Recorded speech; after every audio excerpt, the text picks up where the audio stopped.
Databasecast, o podcast de banco de dados que enche você de informação.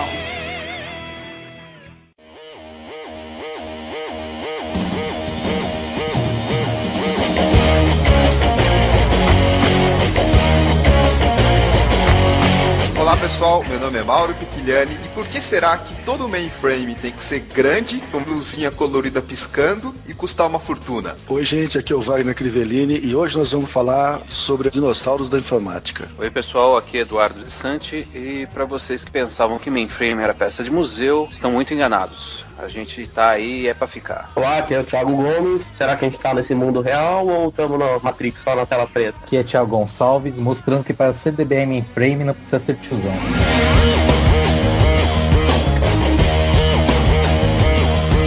Programa falaremos sobre mainframe. Essa palavra que muitos dos nossos ouvintes talvez nunca devem ter ouvido falar. Wagner, dessa vez a gente está se superando. Fomos lá atrás mesmo para falar sobre uma tecnologia que está diretamente relacionada com a história de banco de dados. Cara, mainframe é um negócio interessante porque faz 20 anos que eu escuto falar que os mainframes vão morrer. E eu concordo com você que mainframe tem muito a ver com a história da informática. Os 50 anos passados e os próximos 50 também. A gente tem uma equipe aqui, Wagner. Se eu não me engano, o Eduardo, o Thiago Gomes e o outro Thiago trabalham junto. Comecei a trabalhar com mainframe e os Thiagos acabaram vindo juntos aí, nós formamos uma equipe. É um time bem firme, bem consistente. Thiago Gomes, você que tem um outro xará aqui no podcast, tá meio apreensivo de participar, um pouco nervoso? Eu tô tranquilo. A gente trabalha pro mesmo time, então um sempre tá ajudando o outro em tudo, né, que cada um precisa, principalmente que eu e o outro Thiago, a gente é mais novo nessa área. Thiago, seu xará disse que vocês são os mais novos aí. Pessoa mais jovem mexendo com uma tecnologia tão antiga? Ou pra você isso é tranquilo? Olha, Mauro, no começo foi bem complicado, porque quando eu comecei com essa ideia de trabalhar com mainframe, fazer curso, era uma coisa totalmente desconhecida. Com o tempo a gente vai vendo, vai acostumando e criando gosto. Então vamos lá, falar sobre o nascimento, a vida e a morte do mainframe, ou não. Ou seja, vamos ver se realmente o mainframe tá morto ou tá vivo e vai continuar vivo. Logo após a leitura de e-mails, comentários e tweets.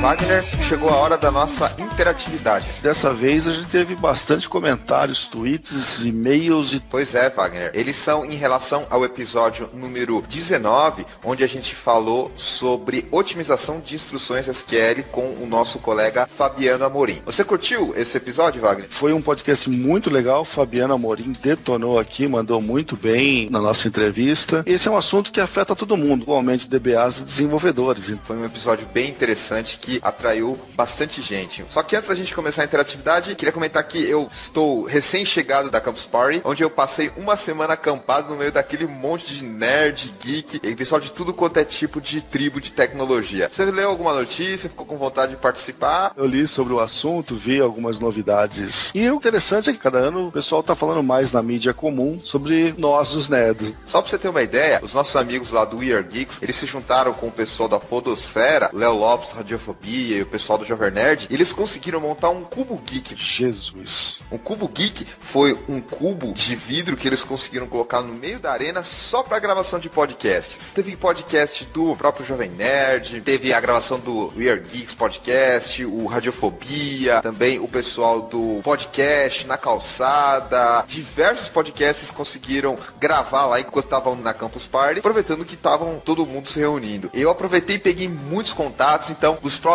episódios do Databasecast vão ter convidados especialíssimos que vêm diversos contatos, inclusive da Podosfera. Apesar que a Podosfera não conhecer tanto dos assuntos que a gente fala, a gente sempre procura convidar para fazer uma interação, um crossover com o pessoal. Para lembrar então, quem quiser interagir com a gente tem o e-mail databasecast@gmail.com, tem a página do eMasters com o episódio publicado, onde você pode colocar os seus comentários, nossa conta no Twitter, @databasecast e também nossa página no Facebook. Quais foram então os e-mails? Óbvio que a gente não vai ler todos, porque tiveram muitos, em relação ao episódio anterior 19. Eu separei aqui 2 e-mails do Marcelo Domingues. Rapidamente o que ele escreveu foi: fala Mauro e Wagner, parabéns pelo podcast sobre otimização de instruções SQL, que foi muito instrutivo. Gostaria de humildemente sugerir um podcast sobre normalização e boas práticas em modelagem de banco de dados. Eu acho que esse é um assunto muito interessante, deixa dúvidas tanto nos novatos quanto em profissionais experientes. Eu acho que é um ótimo assunto e seria muito produtivo para todo mundo. Normalização é um assunto vasto, tem muita coisa para falar e sim, vamos gravar. Tá na nossa sequência de pautas. Obrigado, Marcelo. Eu separei também o do José Queiroz. Olá, Mauro e Wagner. Antes de tudo, gostaria de parabenizar o podcast. Os episódios sobre Ruby, PHP, MySQL, Postgres foram ótimos. Gosto bastante da maneira didática como os tópicos são discutidos. Muito obrigado pelo comentário, José. Bom, eu sou desenvolvedor Java, Web e Android e gostaria de acompanhar temas como SQLite, mapeamento objeto relacional e, claro, Java. Forte abraço, José Queiroz. Bom, Java não é minha praia, Mauro. Se for a sua,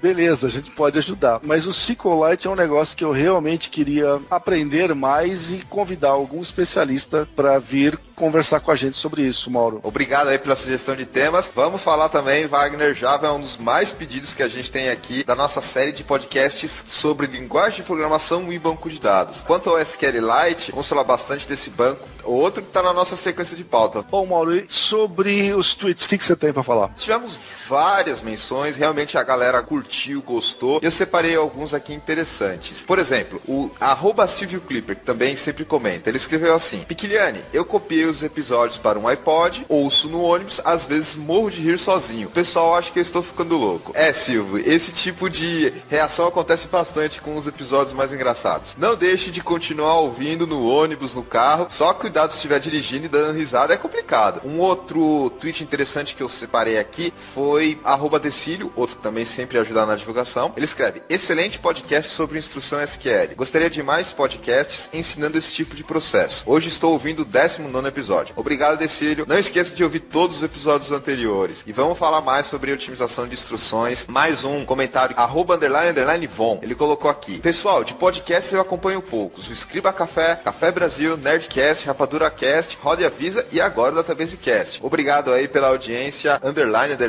_Von. Eu queria voltar agora a nossa atenção, Wagner, para os comentários. Eu dei uma bronca nos ouvintes do episódio anterior e agora a gente tivemos um grande número de comentários. Lembrando que eu tive recentemente na Campus Party, Wagner, e eu assisti várias palestras. Uma das palestras que eu assisti foi de uma moça que é bem popular na blogosfera e também na twittosfera, que é a Rosana Herman. Ela disse um negócio interessante na palestra dela, Wagner. Quando a gente fala em podcast ou post, sempre tem essa área dos comentários. Ela disse que comentários, assim como o conteúdo, fazem parte do entretenimento. E eu acho que é isso mesmo. Se você consome conteúdo, seja um podcast, um post, e nem lê os comentários ou não dá sua opinião, você está perdendo parte do espetáculo. Com certeza a discussão nos comentários enriquece aquele conteúdo que você está vendo. Então isso é mais um motivo para a galera ler os comentários das outras pessoas, colocar sua opinião, sugerir os tópicos dos próximos episódios. A gente recomenda que as pessoas comentem na página do eMaster, onde a gente publica. Pode comentar também no Facebook e em outros lugares. Por exemplo, a gente sempre está monitorando todos esses locais. Lê aqui 2 comentários que foram colocados logo após a publicação do link no Facebook. Um deles foi o Reginaldo, que escreveu: bora lá baixar e ouvir. Opa, Reginaldo, esse é o espírito. Outro foi o Max dos Anjos. Muito bom, recomendo, a leigos e profissas. É isso aí, Max e Reginaldo, obrigado por comentarem no link do Facebook. Tá na hora então da gente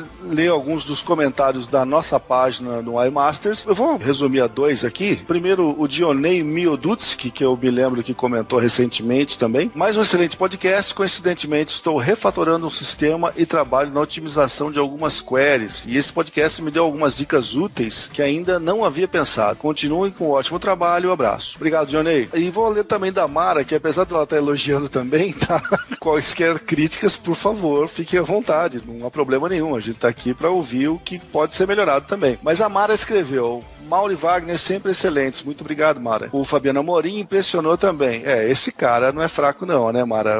A gente tem que respeitar. E é só para destacar também o nível técnico do pessoal que a gente traz participar do nosso podcast. Isso também é um negócio que valoriza muito o nosso trabalho e ainda bem que os ouvintes estão percebendo esse nosso empenho. Dicas de ouro, parabéns a todos. todos. E aproveitando por falar do podcast anterior com os garotos do We Are Geeks, hilário, demais mesmo. Conteúdo mais diversão, aprovado. Abraços. Bom, Mara, como a gente falou na última leitura, não é uma prática que a gente quer ter sempre, mas de vez em quando é bom para fazer alguma coisa mais divertida. E agora, nesse podcast de hoje, que nós estamos entrevistando alguns colegas meus da IBM com muita experiência em mainframe, uma entrevista muito legal, é um negócio que poucas vezes a gente fala, aqui no Brasil principalmente, a gente não está muito acostumado a ouvir falar de mainframe e tudo mais, mas no exterior, meu amigo, isso é uma constante, é muito comum, mesmo porque tudo que é grande porte mesmo tá em mainframe. Então esse é um tipo de profissional que sempre vai ter vaga. Eu tava editando aqui o podcast e eu percebi que a gente meio que tá sendo um desmistificador, ou seja, a gente tá retirando alguns mitos, porque se fala mainframe o pessoal já pensa naquela coisa antiga que não serve pra nada, que é monolítico, que é grande, pesado. Então muita gente não conhece mainframe, não sabe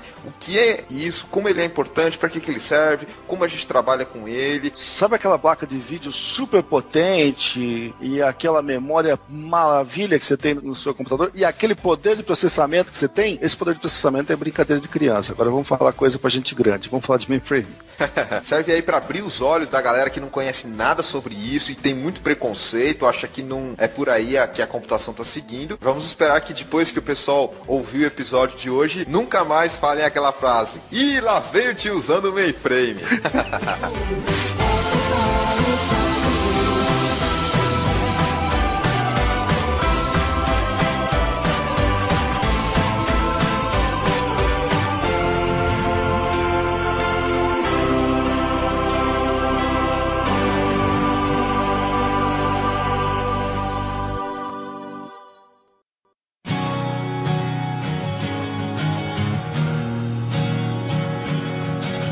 Voltando então, vamos falar com gente que trabalha há bastante tempo aí com mainframe, que é o caso do Eduardo de Santi. Eu vou ter que chamar você de Eduardo aqui, mas vai ficar até engraçado, às vezes eu vou me trair. E mais o Thiago Gomes e o Thiago, que são jovens trabalhando com mainframe, que eu fiz questão de convidar a gente jovem, mostrando que está investindo carreira em mainframe. A primeira pergunta que eu vou fazer é pro Eduardo. De Santi, me conta uma coisa. Aquela foto de você estilizado com cara de Frodo que tem na sua baia é para lembrar que você é muito antigo? Para lembrar que eu já vim de um passado bem distante e ainda tô indo pra frente. Isso daí é coisa do pessoal que vai me hostilizando aí o tempo inteiro, mas é uma brincadeira muito sadia que a gente tem no nosso trabalho lá. Só me apresentando, eu não trabalhei minha vida inteira com mainframe, eu comecei na microinformática, fui uma das pessoas que falou que o mainframe ia morrer. Eduardo, alguns diriam que você começou errado. Você acha que já começou errado ou começou certo? Comecei certo. Eu acho que eu comecei certo. Porque às vezes é bom você conhecer o outro lado pra saber do que você tá falando do mainframe. E é interessante essa parte aí. Cheguei para um amigo meu e falei: escuta, estuda VB, estuda as coisas do Windows, porque isso daí vai morrer, meu amigo, você vai ficar desempregado. O tempo passou, eu acabei caindo na IBM, iniciando num projeto mainframe, peguei gosto, me aprofundei na parte de DB2 e tô aqui, hoje pagando a língua do que eu falei lá atrás. Sua experiência com mainframe começou quando você entrou na IBM ou antes você já conhecia alguma coisa? Conheci alguma coisa, mas muito pouco mesmo. Mas quando eu comecei na IBM que eu comecei a aprender na parte de mainframe. Nenhuma outra empresa que você tem uma facilidade tão grande de aprender o ambiente mainframe, porque ele não é uma coisa que você instala no seu micro. Você tem emuladores de mainframe, mas eles exigem até máquina para você poder rodar num computador normal. Foi tranquilo assim ou foi meio traumático para você? Porque mainframe, como a gente vai falar mais pra frente, não é tão assim, digamos, amigável quanto plataforma baixa, que são os microcomputadores. Como é que foi aí esse contato inicial com o mainframe para você? Foi traumático? Foi tranquilo? Foi conturbado? Foi conturbado, porque todo aquele conceito que você aprende de o que é um arquivo, você tem que mudar para ser um dataset, o que é um particionado, que no caso seria um folder no Windows, esses conceitos todos têm que ser trocados. E toda aquela facilidade que você tem no mouse, você tem que transformar em comandos. Então foi uma coisa traumática essa mudança, não foi fácil, mas depois que você aprende, você pega gosto e é difícil voltar atrás. Vou até fazer uma parte aqui complementando o que o Eduardo falou. Pessoal pessoal fala tanto que mainframe não é amigável, que mainframe é isso, que mainframe é aquilo. Vamos pensar para nível de usuário, o que um mainframe é mais complicado do que usar um Linux da vida, gente? É pouca coisa, você vai aprender alguns conceitos diferentes, mas para um usuário, a coisa não é esse bicho de 7 cabeças que as pessoas vendem. É claro que depois que você vira um especialista em software, né, e você vai trabalhar com banco de dados, você precisa conhecer detalhes do sistema operacional. Aí sim entra o que estava falando o Eduardo. Você precisa ter conceitos muito diferentes do que você tinha até então. Mas para usuário, gente, é brincadeira. Tem gente que exagera demais nessa história. Tem os bonitinhos do Linux e os horríveis do mainframe. Não é bem assim, não. Vocês se sentiram meio discípulos, assim, desses dois evangelizadores, do Wagner e do Eduardo? Olha, eu acho que um pouco, viu? A gente geralmente acaba trabalhando com um pessoal até mais antigo nessa área, e a gente, até por ser novo, tem muito ainda o que aprender. Como eles disseram também, no começo é um pouco até traumático, a gente que começou há pouco tempo. Eu até hoje ainda estou aprendendo muito, também sempre só trabalhei com baixa plataforma. Hoje eu acho que, apesar de já ter aí praticamente 3 anos trabalhando com mainframe, ainda tenho muito o que aprender. Thiago Gomes, foi doloroso assim, como o Eduardo comentou, ou foi mais suave, mais tranquilo esse novo mundo do mainframe? Para mim foi um pouco doloroso. No início, a gente fez um treinamento com a IBM, eu até comecei um pouco atrasado com o pessoal, então o pessoal já tinha um mês lá de treinamento e eu cheguei um pouco atrasado e tive que correr atrás. Então, como outro Thiago havia comentado, realmente eu pensava o que eu estava fazendo naquele lugar. O começo foi muito traumático, sim. E com o tempo a gente acaba acostumando, até como trabalhar realmente é muito comando, os conceitos são bem diferentes. Às vezes esquece que está usando Windows alguma coisa e quer dar algum comando, quer fazer alguma coisa que a gente está acostumado a fazer no mainframe. Mas realmente no começo foi um pouco traumático, sim. E você, Thiago, também foi complicado? Você também tinha dificuldade para dormir, problema com a esposa depois que começou a aprender a usar mainframe? Foi complicado. Antes de entrar para a IBM, eu estava fazendo um curso de DB2 mainframe. No curso eu já comecei a sentir a dificuldade. E no curso veio o emprego, a proposta de aprender, né? E não foi fácil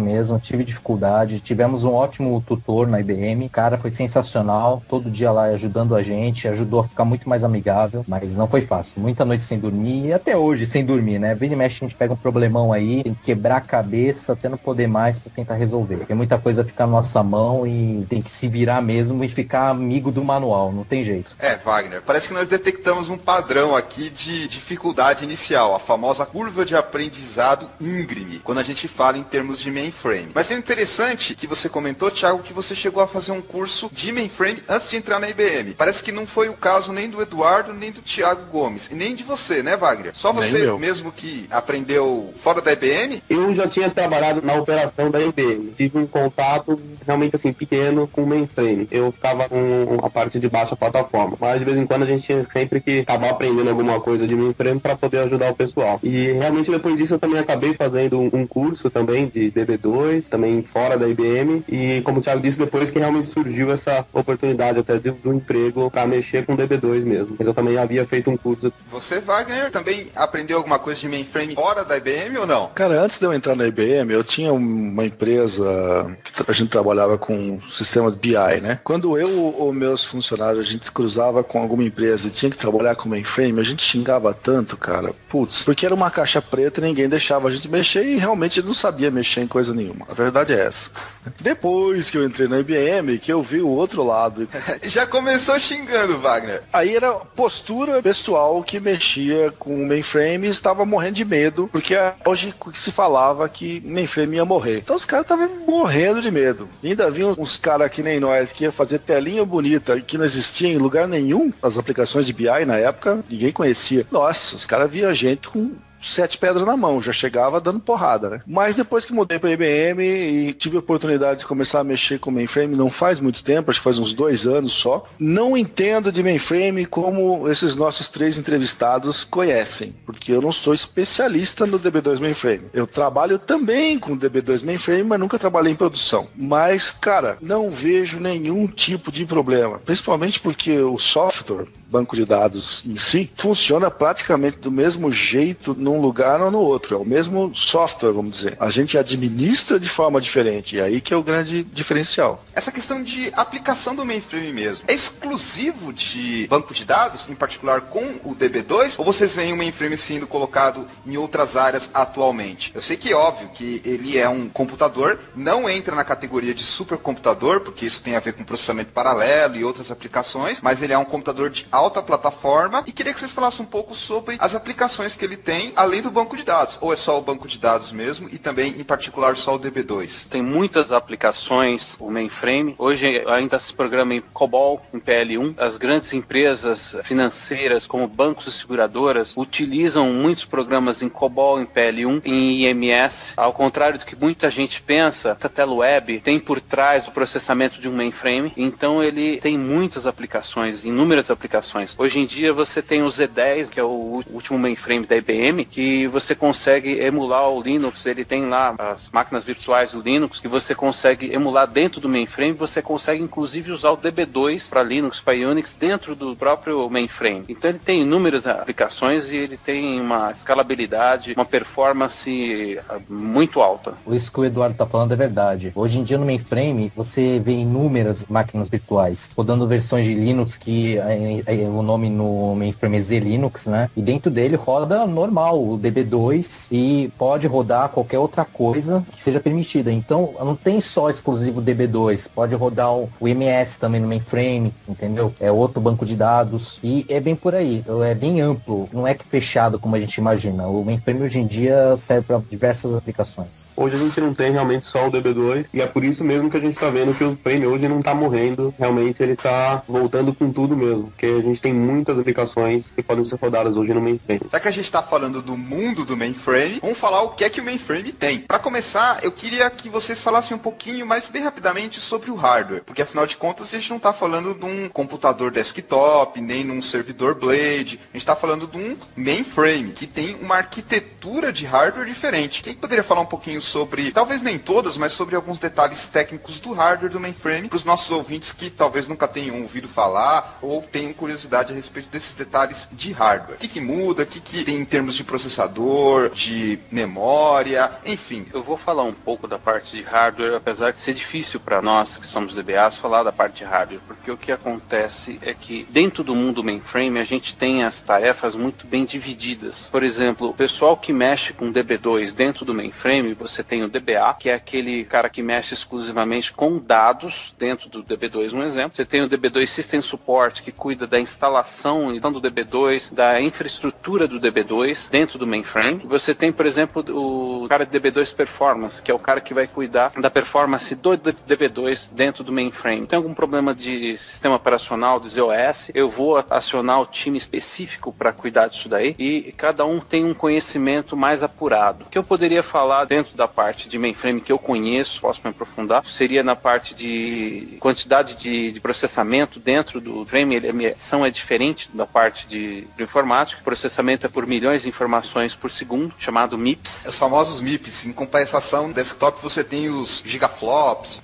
Exatamente. E a gente está falando em que arquitetura de processador? É x86? Você sabe dizer, Eduardo? O último processador que eu vi aqui é o System Z Z10. Inclusive, ele tem um layout, unidades de processamento. Ele possui 5 unidades de processamento. Então, é um conceito bem diferenciado da microinformática mesmo. Em termos de memória, você sabe mais ou menos como é que vocês estão trabalhando? Já está nos GB de RAM também? Sim, já estamos na parte de GB de RAM. Se não me falha a memória, 152 GB que você consegue colocar dentro de um mainframe. Eu sei que nessa parte de mainframe, em particular os mainframes da IBM, você tem aqueles códigos, os códigos da plataforma. Você falou aí do ZOS, que é o sistema operacional, você falou do DB2, que é o banco de dados, falou um pouco também do processador e da memória, mas quais são os códigos, aqueles nomes esquisitos que são a plataforma mesmo do mainframe? Você conhece esses códigos, Wagner? Eu mexo com o negócio, mas não é tanto. Seria essa parte dos servidores Z10, alguma coisa assim, que é a última geração da IBM. Mas assim, já mudou muito as nomenclaturas de mini computadores para mainframes, para super mainframes e assim por diante. A última nomenclatura que eu sei até agora é o Z10, que é o último mainframe da IBM. Só para completar a informação do Eduardo, já está saindo até a nova geração de mainframes para esse ano, que é o Z Enterprise.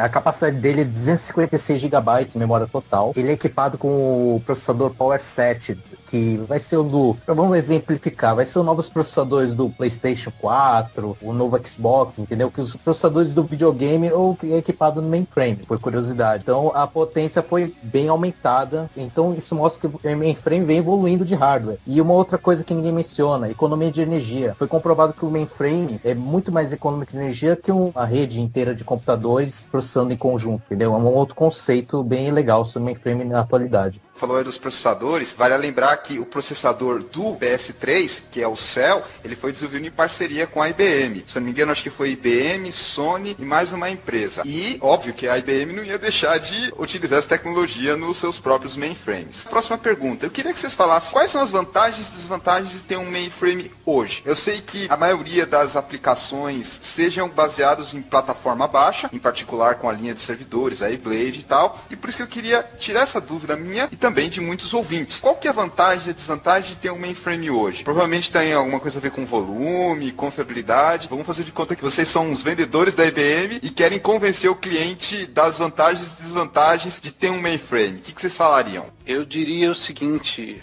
velocidade de processamento é muito superior, volume de dados que você consegue transacionar, confiabilidade do ambiente. Para você ter uma ideia, eu trabalho com um senhor que começou, acho que os dois Thiagos conhecem também, que ele começou em 1970, eu nasci em 1970, começou a mexer com DB2 em 1970. É mais ou menos assim a brincadeira que eu faço com o Wagner aqui.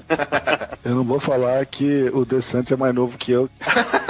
A gente ainda não conseguiu ter um convidado que é mais velho que o Wagner, mas tudo bem, continua, Eduardo. A segurança, esse ambiente de mainframe, ele vem sendo aprimorado ao longo dos anos. Confiabilidade do ambiente e a segurança que ele oferece é o ponto-chave para a maioria dos grandes bancos e as grandes seguradoras utilizarem esse equipamento. Ao longo do mundo, muitas empresas continuam com mainframe e elas não vão sair do mainframe tão cedo. É o que eu percebi dentro da IBM, só dentro da IBM que eu percebi. O Brasil, ele saiu, ele fez essa migração para fora do mainframe. Os outros países seguraram um pouco, muitas empresas ainda têm o mainframe lá como carro-chefe lá dos computadores dentro das empresas. E vocês, Thiago Gomes e também Thiago, vocês também compartilham dessa experiência que o mainframe é algo assim mega hiper poderoso e tá, digamos assim, num outro nível em relação aos servidores que a gente tem em termos de baixa plataforma? Concordo. Os bancos, por exemplo, que só utilizam a maioria, todos sempre tem algum mainframe, com certeza eles têm. Com certeza a gente já percebe a confiabilidade que tem, né, os mainframes. Uma coisa, geralmente um mainframe já equivale a milhares até de servidores aí ligados em rede. Eu acho que essa é a maior vantagem hoje do mainframe. Desvantagem é só lógica, eu acho que é o custo. Com certeza muitas empresas estão migrando para o mainframe.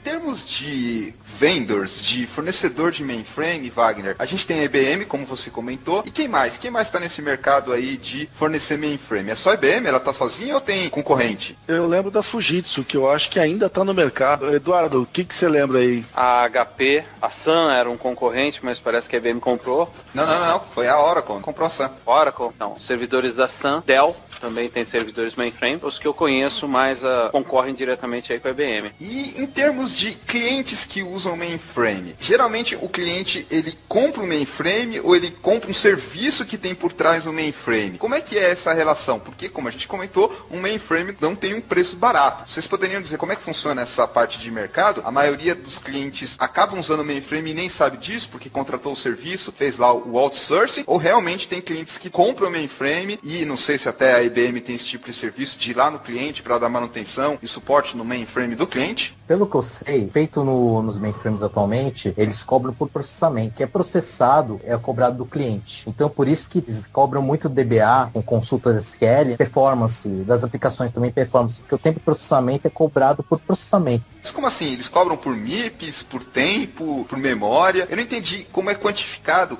Pelo que eu sei, é o CPU time, é o tempo de processamento. Então, o tempo de processamento é cobrado do cliente. Dependendo do que a aplicação vai rodar, é cobrado, não sei qual é o prazo. Aí eles vão lá, ó, você usou isso do mainframe, tudo, então vai ser cobrado isso de vocês. Se você quer mais processadores, você paga mais também, entendeu? Eu não sei se hoje em dia ele realmente compra o mainframe, e sim, ele compra o serviço que o mainframe vai oferecer e o processamento. Ele paga pelo processamento, pelo que ele usou dentro do mainframe. E se ele quer mais potência, ele paga também. É um caso mais específico de vendas mesmo. Eu diria que é por CPU time mesmo, como o Thiago mencionou. Quando você roda um processo, digamos assim, que você rodou um job, ele tem um tempo de processamento e o CPU time. Digamos que ele rodou 2 minutos de CPU time. Isso é cobrado pela IBM do cliente. Tanto que as empresas visam performance nas suas aplicações para consumir menos CPU time e economizar mais dentro das aplicações. Os bancos sempre buscam isso. Você não consegue colocar, por exemplo, nós fizemos uma aplicação para um grande banco aqui brasileiro. Na hora de implementar, todas as aplicações do COBOL precisavam estar de acordo com as especificações de performances do DB2 para poder ser implementado, para não consumir muito CPU time e não gastar muito por parte do banco para rodar aquela aplicação. Você já falou um pouco sobre hardware, também parte de cobrança, o uso, e o mundo mainframe, ele é tão diferente assim do mundo da microinformática, do ponto de vista de dia a dia. Eu sei que vocês devem trabalhar bastante com a tela de terminal, console, tem aqueles comandos gigantescos, mas em termos de dia a dia, é tão diferente assim trabalhar no mainframe do que trabalhar, por exemplo, num servidor Linux? Vocês têm essa dificuldade de fazer paralelos?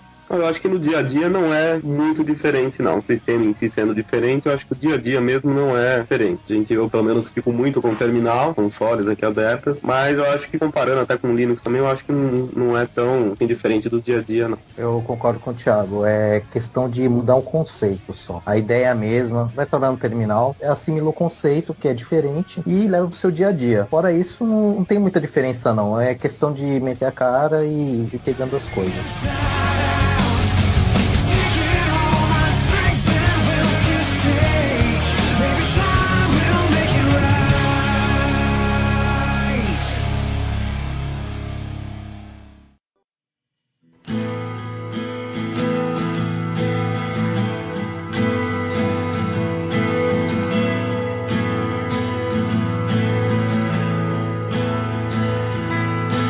Falar agora sobre bancos de dados no mainframe. A gente já explorou um pouco aqui essa ideia de como é trabalhar e o que é o mundo mainframe, mas vamos focar basicamente no DB2 para mainframe. Uma das coisas que eu gosto de comentar é que o DB2, em particular o DB2 no mainframe, ele tem algumas características que são diferentes. Apesar de você estar falando do mesmo DB2, para outras plataformas você tem algumas coisas exclusivas. Por exemplo, você tem características especiais no gerenciamento de arquivos, a parte de CPU I/O que vocês comentaram, toda a parte de disco, você tem a maneira diferente de organizar. Porém, você também tem características comuns, como por exemplo o SQL. O DB2 de mainframe tem suporte ao SQL, porque ele é um banco de dados relacional. E eu queria que vocês falassem um pouquinho sobre essas principais diferenças e cuidados especiais que vocês têm em relação ao que está em plataforma baixa e ao que está em plataforma alta. Vocês comentaram um pouco sobre SQL e I/O, mas queria que vocês falassem sobre cuidados que você tem em particular com essas questões de disco, configuração que é diferente, ou é tudo muito padrão e só muda valor de parâmetro? Dentro do mainframe, eu acho que a parte de alocação de espaço é a maior parte crítica. Como nós lidamos com uma massa de dados muito grande, às vezes, você mexer com 2 bilhões de registros é uma coisa complexa, porque você precisa sair arranjando disco para tudo quanto é lado, para poder fazer uma reorganização, por exemplo, que é arrumar as linhas dentro da tabela. Então, essa parte de disco dentro do mainframe, eu acho que é bem crítica para a gente. O maior cuidado que você tem que tomar é não alocar muita coisa para chegar até travar o mainframe. Se você faz alguma coisa errada nesse sentido, você pode chegar a travar o mainframe, se você está usando muito recurso do mainframe, né? Então, na hora de escrever um JSL, saber tomar cuidado com isso daí também é uma das principais coisas que eu tenho observado. 2 bilhões e meio de linhas em uma tabela. Foi complicado, porque em claro, tava de on-call, que é o plantão, e a tabela tinha uma reorganização semanal. Só que já era uma tabela crítica, era uma tabela que a gente conhecia como a tabela de 1 bilhão de linhas. Só que foi crescendo, e geralmente existem ferramentas no DB2 que aloca dinamicamente as áreas de sorte, né, para fazer a organização. O que acontece? A tabela ficou tão grande que ele não conseguia alocar dinamicamente, ele dava problema. E você já estava suando frio nessa situação ou você acha que ainda estava sob controle? No começo, não. Eu falei, vou jogar pra fita, que legal, a fita tem espaço, não vai ter problema nenhum, mas não adiantou. Ele tava com problema em alocar dinamicamente, ele não conseguia alocar dinamicamente dinamicamente aquela quantidade. Você tá falando em fita LTO do tipo 4 ou você tá falando algum outro caso específico? Olha, não me fala que tipo de fita é, que eu não sei que o mainframe tem, entendeu? A gente faz alocação em fitas, sei que tem discos e as fitas também, né? Que é 3490 o tipo de fita. O pessoal que trabalha com microinformática praticamente não se fala a palavra fita, só em backup. Agora no mainframe você já tem essa tecnologia. O Eduardo, você pode explicar o que é essa ideia da fita? Eu acho que a ideia da fita é a mesma ideia da fita que deve ter na baixa. Não sei qual é o tipo da fita na baixa, muito menos no mainframe. Existem unidades que são chamadas de VTM, que é como se fossem discos temporários, que quando você manda alguma coisa para a fita, ele manda para esse disco temporário e depois ele manda isso daí para uma fita. Inclusive existe o conceito que eu também nunca vi, mas eu tenho curiosidade de ver isso daí, que existe um robô que ele fica manipulando essas fitas, de onde estão as informações. Quando você faz uma solicitação de um arquivo, por um acaso ele foi para a fita, o robô vai lá e monta essa fita dentro da unidade, mas o nome dado às fitas que eu não tenho, a única coisa que eu tenho é essa unidade, que é chamada unidade VTS, né? Que ela tem esses discos preparados para poder serem usados aí numa área temporária de transferência para fita. Só para o nosso ouvinte ter uma ideia do que a gente está falando, vamos jogar alguns números aqui na conversa. A LTO, se eu não me engano, já estava indo para a parte de terabytes. Tiago, voltando para sua história, você tem alguns números em termos de espaço de armazenamento que estavam envolvidos nesse problema? Olha, sem ideia de espaço de armazenamento, porque a gente trabalha com cilindros, entendeu? Tem que sempre fazer conversão. Então a gente já começa a pensar em cilindros. Nessa hora não vem gigabytes na cabeça, nem terabytes. Na hora que você vai comprar um celular, você pergunta quantos cilindros tem de memória também? Ou não? A vendedora olha assim, cilindros? Bem por aí, tem que começar a pensar com isso. Aí aquilo que o Eduardo comentou, é um conceito complicado de espaço. É uma dificuldade tremenda que temos, entendeu? De, como que vai alocar isso aí? Tá sem espaço. Aí você chama o pessoal de storage, né, que é responsável por exemplo, tem espaço. Aí você tem que aprender como alocar direitinho para aproveitar todo aquele espaço que eles têm. Porque nem sempre quando a gente pede espaço para eles, vai falar, não vou adicionar mais disco não. Se vira aí para alocar. Cara, esse era outro chabu que rolava comigo. Você ia rodar alguma coisa, de repente estourou o dataset. Putz, eu ficava bravo pra caramba. Primeiro porque esse conceito é etéreo demais pro meu gosto. E depois que os negócios dá uma dor de cabeça pra você sair daqueles buracos, porque ninguém te ajudava, ninguém sabia o que fazia direito. É meio complicado. Você precisa ter sempre um pessoal de suporte bom quando tá trabalhando com isso. E eu próprio não fazia muito bem as tais conversões que você acabou de falar. Eu não entendi ainda. Você não fala em nenhum momento de megabytes, gigabytes, nada? Sempre essa ideia de cilindro, setor e local do disco? Ou chega algum momento que você sabe mais ou menos quanto é que tá, em termos de espaço em disco mesmo? Isso aí você pergunta pra eles, porque pra mim nunca ninguém falou, é sempre setor. Eduardo, você chega alguma hora a falar em megabyte, gigabyte? Sim, na hora que você vai fazer um levantamento de custos, mas por exemplo, cada tabela ocupa um espaço em discos. Então você vai fazer toda uma conversão de cilindros, de gigabytes e quanto que está ocupando aquilo lá para descobrir quanto que todo um banco de dados do cliente ocupa em gigabytes ou coisa assim. Fora isso, para poder rodar um JCL, a gente precisa pensar em cilindros, em track, para poder fazer a coisa rodar. Como o Wagner disse, esse conceito que você tem, que você precisa saber o tamanho do arquivo que você vai precisar para fazer uma coisa, é complexo, porque você reservou 10 cilindros para rodar alguma coisa. Se aquilo ocupou 11, mesmo você tendo espaço em disco, ele vai parar, ele vai dar um append falando, olha, estourou aqueles 10 cilindros que você pediu. Então é um conceito bem maluco, né? Eu acho que o pessoal que trabalha com Linux agora tá feliz da vida que eles não trabalham com mainframe. Ou seja, o pessoal realmente tá em outro nível aqui. Não, sabe o que é, cara? Tem sua razão de ser. Essa história toda vem do tempo em que disco era um recurso extremamente caro. Bota uma ênfase bem grande nesse extremamente. Já circulou pela internet vários tipos de informação, inclusive aquelas dos discos gigantes que a IBM fazia no começo dos anos 50. Mainframe, a gente tem que pensar que remonta a essa época, né? Lógico que é uma tecnologia que também evoluiu ao longo do tempo. Mas, historicamente, isso aí vem de uma ideia do tempo que era tudo muito caro. Então, continuou se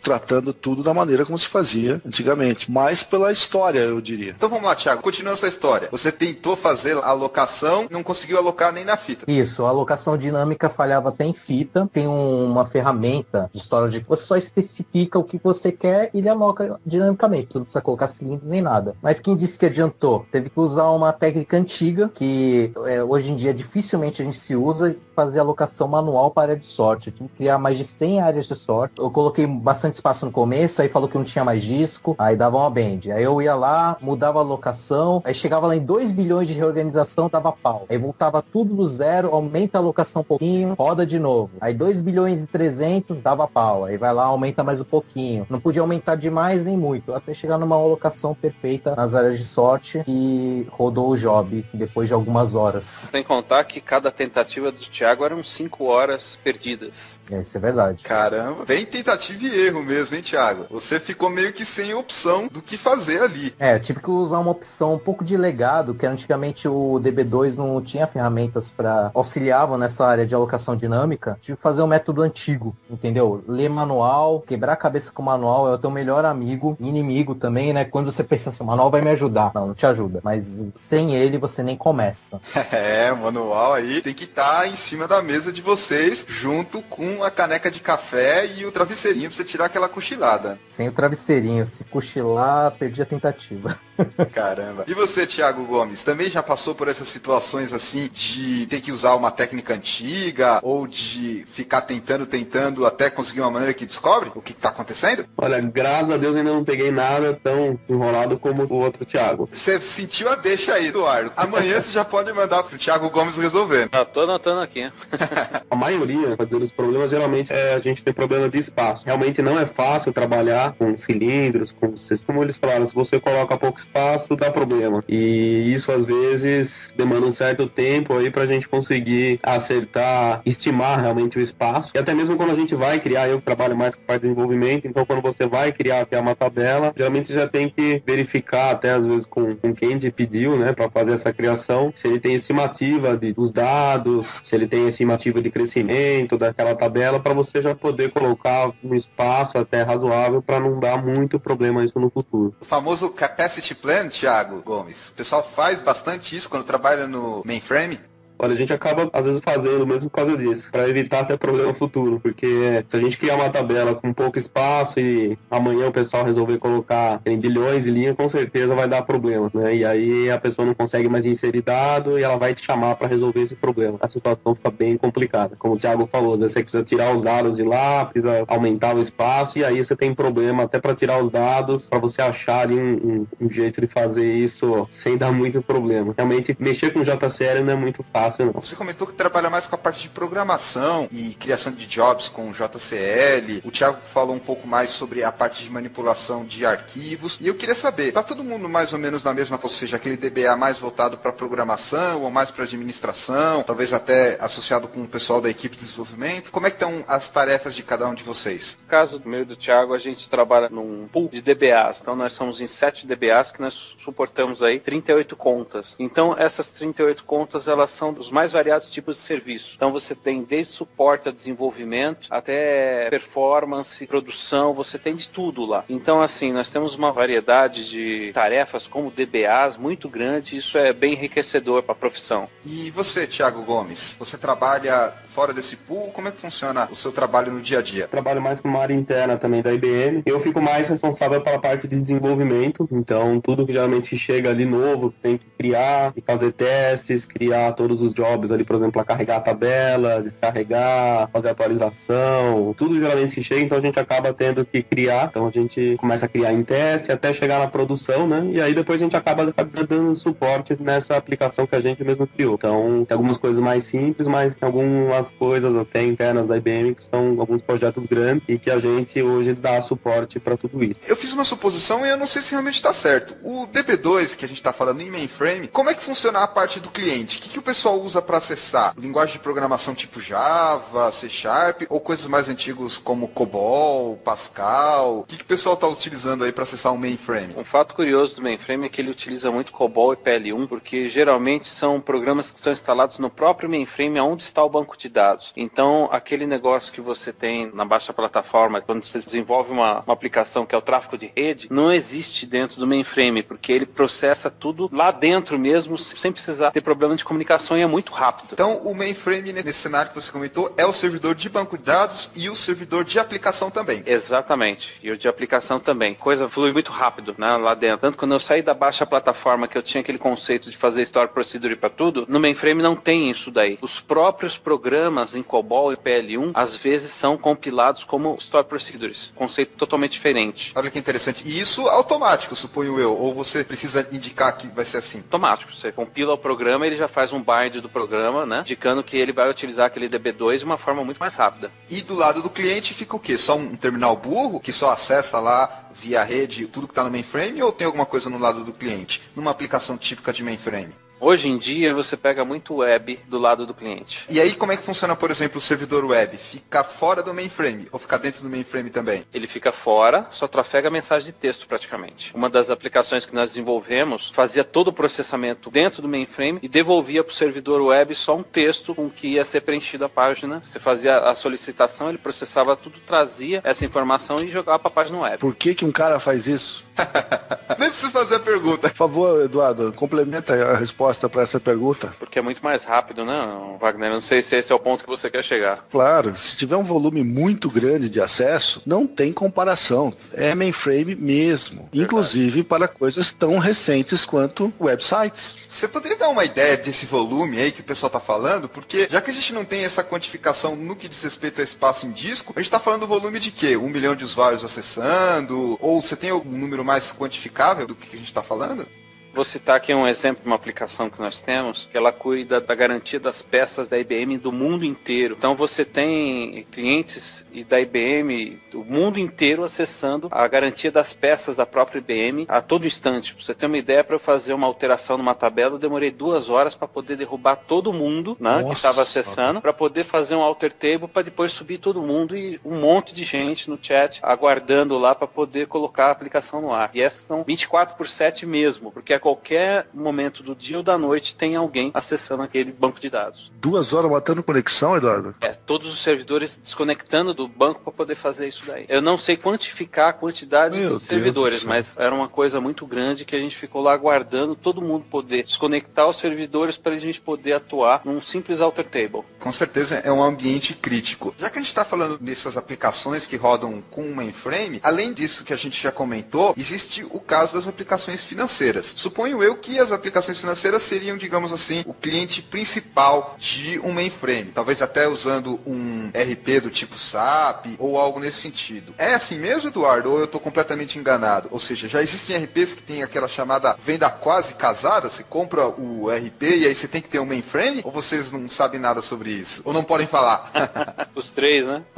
Você tem vendas casadas, não só na parte do mainframe, acho que na parte de Linux também, você pegar a máquina e tudo. Agora, na parte do mainframe, eu acho que é uma coisa muito maior, porque acho que quem traz o mainframe, ele já tem uma aplicação, ele já tem uma estrutura preparada para receber tudo isso daí. Matéria, pelo menos, de vendas, eu não sei quem compra um mainframe do zero para começar a colocar numa empresa. Nunca vi uma experiência desse tipo. Agora, aplicações financeiras, praticamente é o carro-chefe. Aquelas aplicações críticas, as de banco, as que cuidam de dados de conta corrente, dados de cliente, até pela segurança e pela velocidade na hora de trazer essas informações para as agências e tudo mais. Isso me lembra uma frase que eu ouvi de um professor meu quando eu estava começando os meus estudos em banco de dados. Ele falou que por trás de cada caixa bancário, cada ATM, tem um mainframe. É verdade isso? Vocês concordam? Com certeza. Geralmente, toda a parte de processamento, todas as transações geralmente que a gente faz, transferência bancária, DOC, TED, depósito, tudo isso geralmente é processado à noite. Quem faz isso é o mainframe mesmo. Uma grande realidade.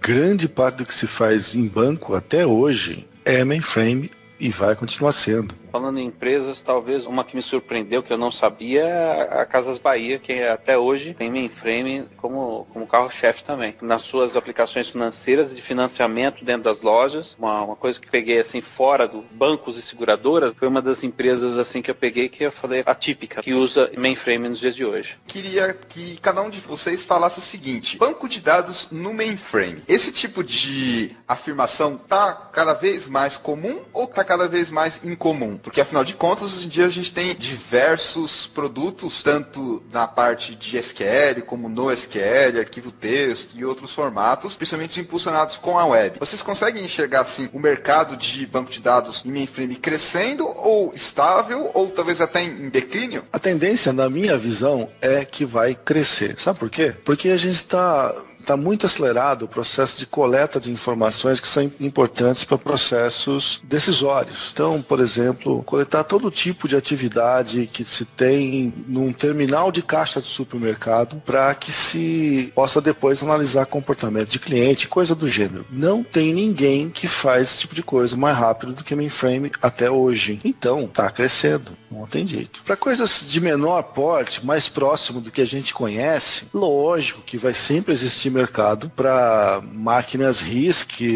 rodando Unix e coisa e tal. Mas tem outro tipo de coisa que vai continuar sempre existindo, continua crescendo até hoje, e já estão falando em petabyte, o caramba. Você acha que vai estar rodando em que esse negócio? Eu concordo com o Wagner e discordo ao mesmo tempo. O mainframe hoje, quem tem fica, não larga, tá? Quem não tem mainframe tem uma dificuldade em ir para o mainframe por causa do conceito que é totalmente diferenciado. Hoje, profissionais de mainframe, eles não são mais formados nas faculdades. Você pode encontrar um curso ou outro aí de especialização em mainframe, mas assim, são exceções, não são a regra. E para formar um profissional de mainframe é uma coisa mais complexa. Então, tem esse lado que eu vejo que as empresas têm um pouco de resistência em mudar as coisas para mainframe. Eu acho que está crescendo, como o pessoal falou. Geralmente quem tem não troca. Algumas outras empresas, às vezes que já tem alguma coisa, geralmente ele acaba partindo para até mais mainframe, às vezes trocando até diversos servidores, outras aplicações, eles acabam até às vezes trocando vários e comprando um mainframe para fazer tudo que os outros faziam. Realmente o poder de processamento é muito grande. É uma coisa que geralmente grandes empresas têm, pode até citar algumas. Todos os bancos trabalham, né, com mainframe. A gente tem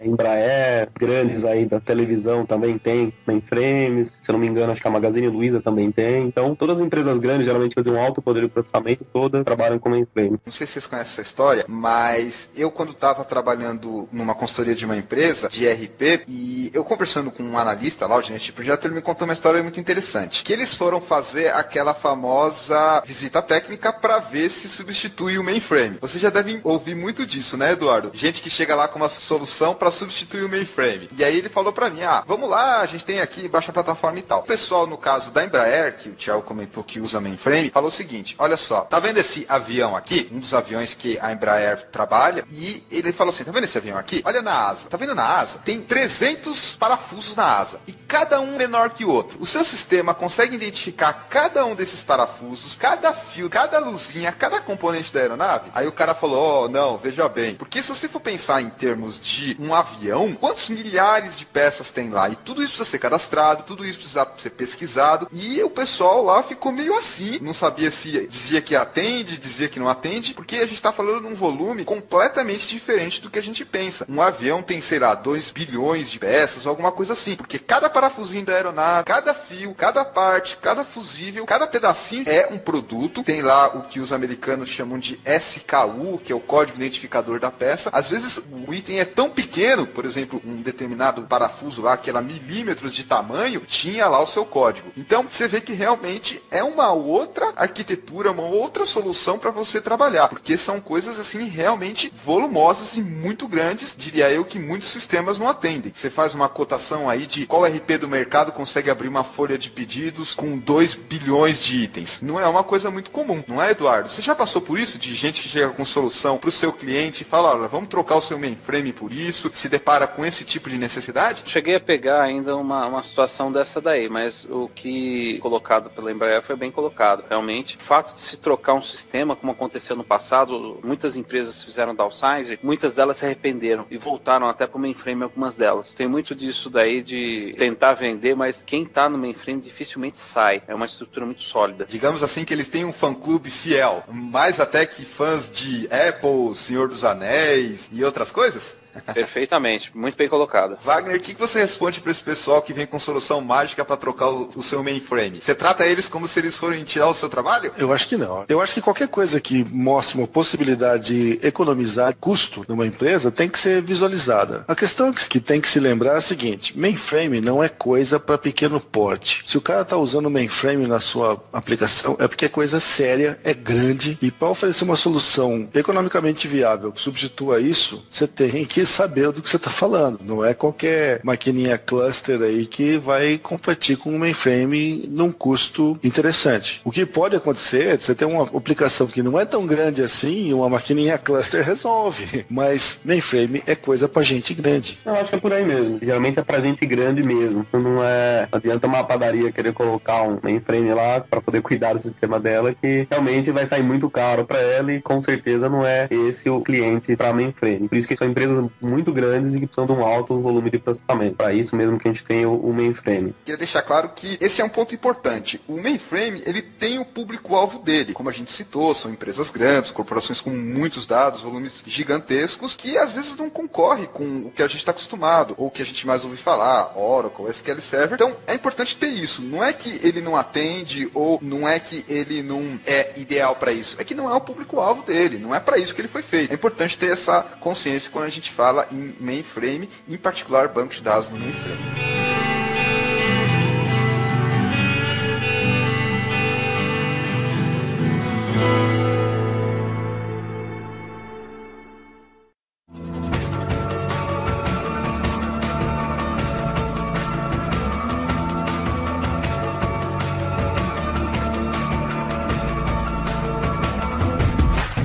A falar agora sobre histórias do dia a dia quando se trabalha com o DBA em um mainframe. Queria que vocês separassem aquelas histórias de práticas do dia a dia do mainframe. Uma vez o cliente estava querendo uma performance de query e a gente tinha que fazer um improvement e eu fazia testes. Então, para fazer o teste, não é só rodar a query, eu tinha que colocar dentro de um job e rodar. Só que eu estava fazendo meus testes bonitinho e comparando o CPU time, foi reduzido ou não, e o tempo de execução. Numa dessa aí, chegou o Eduardo, e aí, o que você está fazendo aí? Eu tô fazendo os testes de performance. Não, porque tu causou uma severidade 1. Quando a gente foi rodar o job, lá, a saída tinha que ser vazia. E a saída dos dados que estavam sendo consultados, que eram milhões de dados, estava indo para o output da log do mainframe. E lotou, e tava travando. Nessa brincadeira assim, tu causou uma severidade 1, que é o problema mais grave de todos. E nessa brincadeira aí, já tomei uma bronquinha. Tive que fechar o ticket lá. E você, Thiago, já teve algum momento crítico assim de ferir SLA, ou mesmo de perder aquele tempo hábil do ticket para resolver? Olha, nesse caso não, porque começou comigo alguns casos do ticket, que o customer chamou o DBA, aí a gente foi lá, atendeu e eu verifiquei que o problema não era do DBA, seria DB2 suporte, cuida do DB2, só que a gente acompanha, então muitos casos aconteceu de passar o tempo, a gente tá acompanhando lá, aí aparece o Dutch Manager, cara, que cuida só desse daí, de severidade e tudo, o cara aí, que vai resolver ou não, entendeu? Pros caras lá. A coisa é complicada. Eu não quero nunca.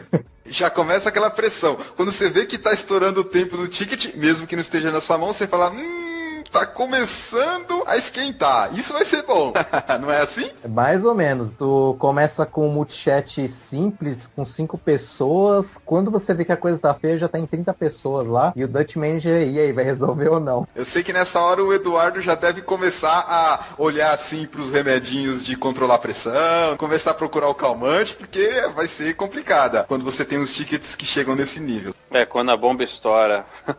É quando a coisa fica feia que a gente tem que agir de alguma maneira. Uma coisa que eu acho que o Wagner vai concordar, acho que o Thiago também acho que concorda, dentro da parte de mainframe não tem quem sabe mais e quem sabe menos. Acho que todo mundo sabe um pouco e a gente trabalha sempre num ambiente bem colaborativo. Então, quando o negócio pega, a gente chama todo mundo para cada um dar uma contribuição para a gente sair daquele buraco. Isso é importante. Dentro do ambiente mainframe é muito importante você saber com quem pode te ajudar, às vezes, a te dar uma luz. Graças a Deus a gente consegue trabalhar muito bem no time nesse sentido. É o segredo que eu vejo dentro do mainframe. Olha, logo que eu comecei, eu passei por um estresse grande, porque eu nunca tinha atendido uma situação crítica lá fora e logo que eu entrei o pessoal gostava muito de falar pelo telefone. Então me chamaram para entrar num chat, lá tinha umas 30 pessoas, todas elas, cada um falando de um canto do mundo, da Índia, da China, dos Estados Unidos, e eles me explicando o que estava acontecendo e eu não entendia nada, não estava entendendo nada, estava suando frio para tentar sair disso daí. Muito deve ter sido uma experiência assim inesquecível. Com certeza inesquecível, porque você não sabe o que você faz, você não sabe como que você ajuda e o tempo tá correndo. Só sei que uns 3 brasileiros que estavam lá no meio perceberam que eu estava nessa situação crítica e começaram a me dar uma ajuda lá para poder sair do buraco, para tentar entender o que era o problema e como eu podia ajudar o problema. Então, assim, logo no começo foi uma das situações onde eu passei um aperto feio, principalmente por causa da língua. Então, esse que é um grande problema pra gente aí. É uma situação que eu nunca vou esquecer porque traumatizou. Só por curiosidade, Eduardo, o que era? Não vai me dizer que era problema de disco, falta de espaço, ou era isso? Era um job que eu tinha mandado completar, que não era para completar. E aí piorou mais a situação porque eu tinha causado o erro, vamos dizer assim. Era uma coisa que tinha que fazer uma organização para manter a performance, e eu falei, não, isso daqui não é importante, e cancelei porque tinha estourado o tempo. E era super importante porque parou todo o mainframe lá e todo mundo ficou aguardando eu dar a solução e saber o que eu tinha feito para causar aquilo lá. Foi o meu maior apuro. Aí, no caso, como você falou, parou tudo, provavelmente deve ter ferido o SLA. Com certeza. E aí, o que acontece? Teve alguma repercussão no seu caso? Você ficou com medo que te mandassem embora? Ou, sei lá, cortar o bônus, alguma coisa assim? Você realmente ficou apreensivo que isso poderia prejudicar a sua carreira? Você vê que na hora passa tudo pela sua cabeça. Minha maior apreensão era um puxão de orelha da chefe, que era uma senhora de uns 64 anos que não tinha papas na língua pra falar nada que pensava. Puxa, ele ia te bater com o guarda-chuva, assim? Do tipo. Soltar o cachorro em cima de você? Soltar o guarda-chuva, o cachorro, o passarinho, tudo em cima de mim. Ela entrava no telefone e você já tremia só com a voz dela. Era o meu maior temor, era a chefe. Eu já conheci. Então você já tem alguma experiência aí de sentir o pavor que é? Não, mulher é complicado. Nossa, eu lembro que quando eu entrei no projeto era ela, né? E não era o Eduardo, que era o team leader. Eu tinha algum probleminha, aí o pessoal tava falando que era culpa do DBA. A gente na meeting, conversando, ela nos pingou lá, explanation now. Caramba, não tem um bom dia como vai, é explanation now. E aí começa 5, 4, 3. E não era minha culpa direta, entendeu? Eu fiz uma verificação no horário, mas deu uma falha na ferramenta da verificação, né? O processo ficou parado, mas explanation now, nem bom dia nem nada. Não tem como colocar the books on the table ou alguma coisa assim? Não teve jeito não. Eu já queria, já tinha que estar com o discursinho pronto, já fui escrevendo, colando tela e acabou. Acho que a frase mais famosa dela é "This is ridiculous". Muito bom. Jesus! Então vamos lá, Eduardo, continua essa história com esse gerente. O pessoal pegava ela pra conversar, você tremia. E no final ela me deu uma bronquinha, explicou que eu não podia mais jamais esquecer aquilo lá. Com certeza eu não esqueci, porque a bronca dela foi muito bem dada. Ah, mas isso que é legal. Quando a pessoa dá a bronca assim, educa, né? E fala assim, olha, não é nada pessoal, vamos fazer o trabalho direito, porque com certeza ela devia estar colocando os interesses da empresa, do cliente acima de tudo. Inclusive até acima do explain now. Nem fala, meu, nem fala. Foi complicado mesmo. Mas quando a mulher encrencava com você, é difícil. Você, Wagner, tem alguma história aí de ticket que expirou, que passou do SLA, que você ficou desesperado e teve que suar frio, sentir aquela pontada no coração, olhar pro remedinho da pressão e falar, hoje eu vou tomar o vidro inteiro? Não exatamente, porque eu trabalhava no ambiente de desenvolvimento, mas uma bacana é que no desenvolvimento a gente tinha uns jobs que rodavam também, tinha um pessoal que ficava on call para dar suporte ao pessoal de teste. E num belo fim de semana, eu estava na casa do meu irmão visitando e recebi uma ligação, um chinês na linha me procurando, porque eu estava on call. E eu não entendia nada do que eles falavam, até que eu falei, desculpa, não estou entendendo o seu nome. Você podia soletrar, por favor? Eu não entendi as letras que o cara falou, amigo. Eu falei, agora ferrou. Eu falei, desculpa, a ligação tá muito ruim. Eu vou voltar em casa e entrar na ferramenta de chat da empresa. Aí você me conta direitinho o que você tá precisando. Porque eu não consegui entender nem o cara falando o nome de letra em inglês. Tão esquisito que era o que o nego falava. Você devia falar pra ele assim, explain now. Pelo amor de Deus, olha, merecia. Mas uma que foi engraçada pra quem tá de fora é que logo que eu comecei a trabalhar com o mainframe, eu apanhei um pouco, claro, até me ambientar com as novas ferramentas e tudo mais. Eu fui convidado a participar do projeto para ser o DBA de AIX, só que 95% do meu trabalho era feito em ZOS, que é mainframe, então eu tava mais perdido que segue o tiroteio. Aí o primeiro ticket que caiu na minha mão era para criar um banco de dados, que a gente tinha um script lá, padrão, que precisava algumas ligeiras alterações e botar para rodar, né? Aí, como diria o narrador lá do futebol, eu pensei comigo, agora eu se consagro. Arrumei tudo, falei, isso aqui vai sair esse ticket rapidinho. Botei, a hora que eu botei para executar, amigo, estourou o dataset, a Band, falei, ferrou tudo. Aí tem que correr atrás de Desante, Bortoleto, Poma, as almas caridosas que estão sempre ajudando a gente no ambiente de mainframe, para poder me socorrer e me salvar daquele bagulho lá, para eu conseguir entregar o tal do ticket. Quer dizer, a minha expectativa de me dar bem com a minha chefe, fazer uma moralzinha, caiu na hora que deu aquele abend lá. Com certeza essa ideia aí de ticket é algo que está envolvido no dia a dia de vocês, até certo ponto rola uma pressão. Eduardo, você que coordena aí uma equipe que você falou de 7 pessoas, rola uma pressão mesmo para fazer o ticket ser fechado? Ou é mais tranquilo, você deixa aí o pessoal, cada um com sua responsabilidade? Como é que funciona essa parte de controle de ticket? Até porque você está trabalhando num ambiente que é compartilhado. Suponho que nesse mainframe você deve ter, além de um monte de usuário conectado, pelo menos aí uns 3 ou 4 sysadmins, mais uma meia dúzia de programador e os seus DBAs. Como é que funciona essa ideia aí de ticket neste ambiente que é, digamos assim, tão compartilhado para manutenção, para o DBA? Eu diria que rola uma pressão, sim. Sempre rola uma pressão. Como o mainframe ele lida muito com informações financeiras, dados financeiros, coisas de grande fluxo, aplicação parada ou qualquer coisa parada,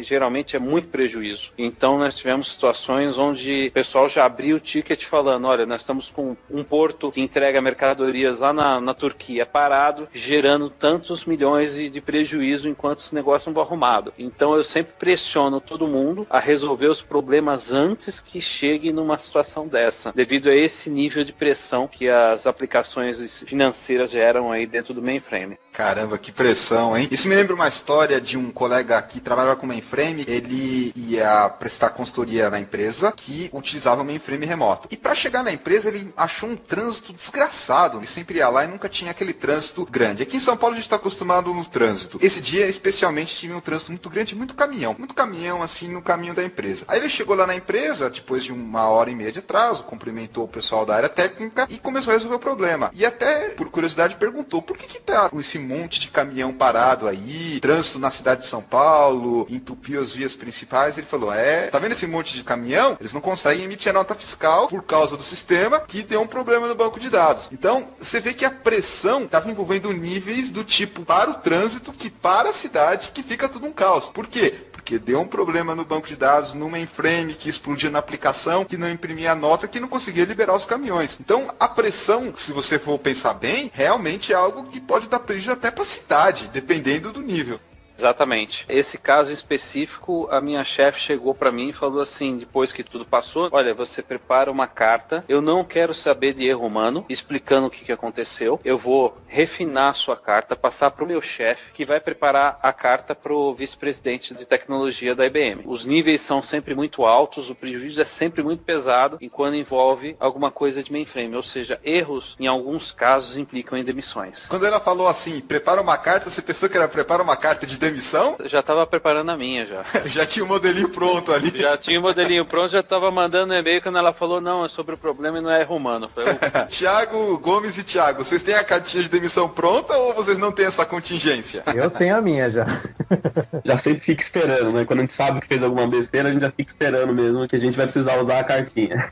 Uma coisa que eu aprendi no meu começo de carreira é que a gente sempre tem que ter o modelo da carta de demissão e o currículo pronto, para qualquer situação eventual. Não é bem por aí, Wagner? Você também tem o seu modelo de cartinha de demissão e de currículo pronto? Eu ainda estou otimista, não fiz um modelo de carta de demissão. Agora meu currículo está sempre atualizado. Queria terminar essa nossa conversa pedindo para vocês darem as suas considerações finais, também falarem o que vocês podem indicar para quem quer começar nessa área de mainframe. O Eduardo comentou rapidamente sobre essa ideia de cursos, que é difícil de trabalhar na área, mas eu queria que cada um de vocês falasse um pouco quais são os seus conselhos, sugestões, dicas para quem quer começar a trabalhar no mainframe. Vocês falariam, esquece, não é bem por aí, ou vocês falariam, vai fundo, faz isso, faz aquilo. Quais seriam as dicas, sugestões, ideias e comentários que vocês dariam para quem gostaria de começar a trabalhar na área como DBA de mainframe? Olha, primeiro conselho é paciência. Tem que ter muita paciência, tem que ter certeza que tá gostando do que tá fazendo, entendeu? Hoje em dia não tem muito material de mainframe, mas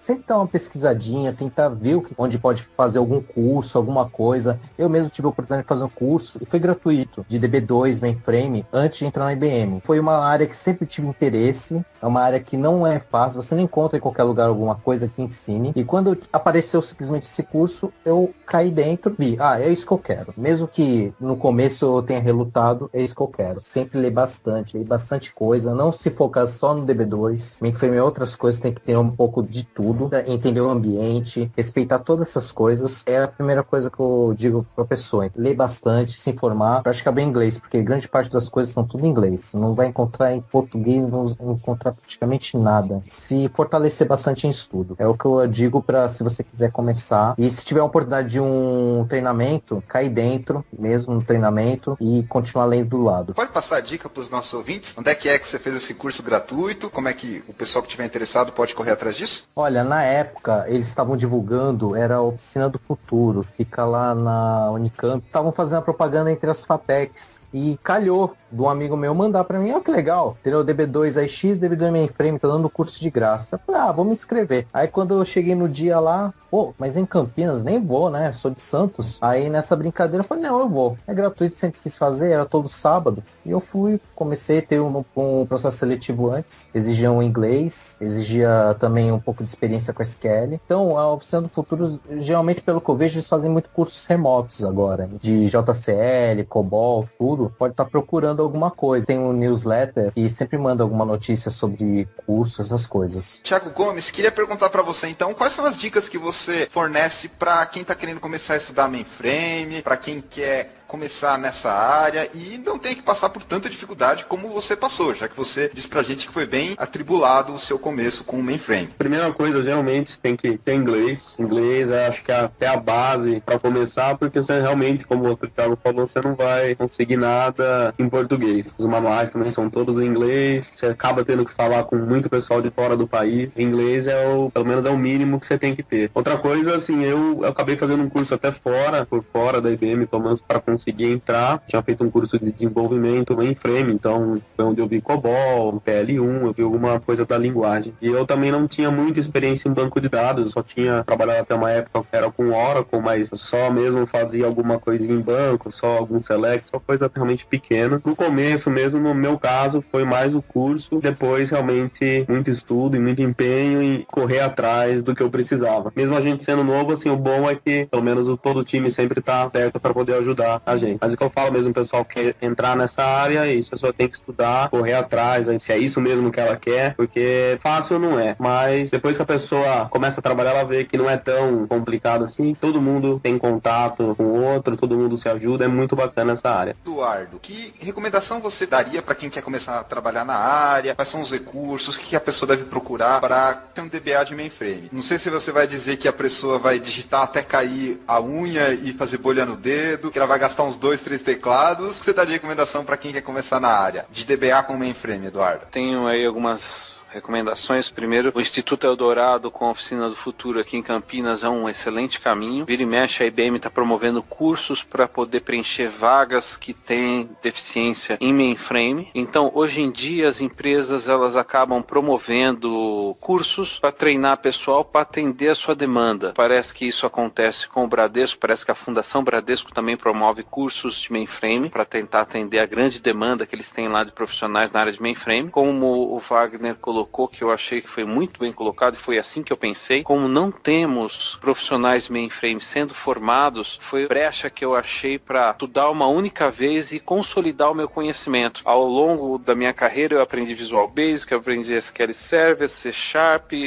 .NET, e as tecnologias vão mudando. O mainframe não, ele conserva aquela tecnologia e ela só vai se aprimorando. Muita gente aí que eu vejo que está se aposentando na área do mainframe e surgem novas vagas aí que o mercado mercado tem uma demanda e que as faculdades infelizmente não estão formando. É difícil você começar na área do mainframe porque você não tem uma máquina para você estudar, você depende de um mainframe realmente. Conheço um emulador de mainframe que é o Hércules, mesmo assim ele usa muito da máquina normal aí para poder fazer, e é uma forma também que você tem de aprender mainframe utilizando a própria máquina, por conta própria. É uma dica que quando você entra nessa área, você tem aí um campo bem vasto e uma carreira bem promissora do meu ponto de vista, tendo em vista o crescimento de algumas vagas aí da área e a aposentadoria daqueles que no passado já deram tudo que tinham que dar aí na área de informática e estão se aposentando. Não tem gente para repor no mercado. E agora, se você me permite, eu quero fazer uma pergunta meio delicada, polêmica e que provavelmente deve estar na cabeça de muitos dos nossos ouvintes. Show me the money, ou seja, quanto ganha um profissional que trabalha como DBA de mainframe? Não precisa dizer exatamente o valor, mas se você puder dar pelo menos uma ideia de faixa de salários entre um profissional DBA de mainframe júnior, pleno e sênior, só para indicar alguma coisa para os nossos ouvintes que devem ter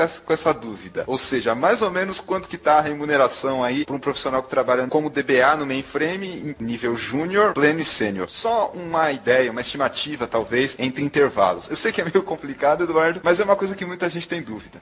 Eu acho que na parte de júniors aí, eu acho que na faixa de 2 a 3 mil reais, o pessoa que está começando lá, que recebeu um treinamento e vai começar a trabalhar com isso daí. Como CLT, no formato padrão lá de emprego. Exatamente, como CLT. Quase que eu tenho a CLT. Não, porque tem muito consultor, PJ e tal, para ficar mais simples. 2 a 3 mil reais por mês, um profissional júnior que trabalha como DBA mainframe, que acabou de fazer o curso e está começando na área. Isso, exatamente. Um pleno chega na faixa aí de 5 a 6, mais ou menos. Um sênior aí que domina bastante coisa, chega na faixa aí de uns 8 a 10 mil reais. Para você chegar mais ou menos no nível pleno, quantos anos? E para chegar mais ou menos no nível sênior, quantos anos de experiência na área? Eu acho que para chegar num nível pleno, uns 5 anos, e um nível sênior aí uns 10 anos. É muito tempo, é muita coisa que você precisa ter, é muita bagagem que você tem que ter para poder chegar no nível sênior. Ao contrário das outras tecnologias, você tem que ter muita experiência para poder falar que você está no nível sênior. Um dos sêniors que nós temos lá, que eu coloquei no início aí, começou a trabalhar em 1970, tá com a gente até hoje. Senior Master, né? O mestre Yoda do DB2 Mainframe. E o mais importante de tudo isso que você falou, suponho eu, é que tá precisando de gente. Vocês devem estar com demanda de profissional disso lá na IBM e também em outros locais, porque como você falou, tá escasso essa parte de profissionais que se interessam por trabalhar. Então, existem vagas abertas para o profissional que quer trabalhar nessa área. Ou seja, você recomenda mesmo que o pessoal correr atrás disso, porque o mercado está sedento, está precisando disso. Exatamente. Tem uma demanda e essa demanda é muito difícil de você conseguir novos profissionais, de formar novos profissionais. Hoje, para você formar um profissional júnior, você precisa pelo menos de 3 meses de treinamento desse profissional júnior para ele poder iniciar as atividades em qualquer projeto. Os meus comentários finais. Quem quer trabalhar junto com a onda e fazer o que todo mundo faz, certamente não vai ser um diferencial de coisa nenhuma. Um negócio interessante é que o que é raro é caro. Por isso que ouro é caro. Você quer ser um profissional de alguma coisa que vai durar por muito tempo e você vai poder fazer uma carreira em cima e ter um salário razoável, amigo, acho que você podia pensar em algumas coisas diferentes. Mainframe é um negócio que acho que vocês vão ter segurança de trabalhar até a sua aposentadoria sem grandes dores de cabeça. Eu não tinha essa visão quando eu era moço. Eu acho que quem tiver um pouquinho de visão hoje vai nadar de braçada. Para terminar agora o nosso programa, queria mais uma vez agradecer tanto ao Thiago quanto ao Thiago Gomes e ao Eduardo pela paciência, pela vontade que vocês tiveram de explicar aqui pra gente, e queria que vocês passassem pra gente os seus contatos, e-mail, Twitter, blog, Facebook, de cada um de vocês, para que quem está nos ouvindo agora e quiser entrar em contato para tirar dúvidas, saber mais como é trabalhar como DBA de mainframe, possa entrar em contato com vocês. Vamos lá, Thiago, quais são os seus contatos? O que você tem aí para passar pro pessoal que quer entrar em contato com você e conversar sobre essa área de DBA no mainframe? Olha, o contato tem meu e-mail, que é thiagocngl@br.ibm.com. Tem o Twitter, mas tem o Facebook também, que é Thiago Gonçalves Leite. Você entra em contato, tiver alguma dúvida, não tem nenhum problema. Bom, quem quiser falar comigo pode até mesmo mandar um e-mail, é thiago com th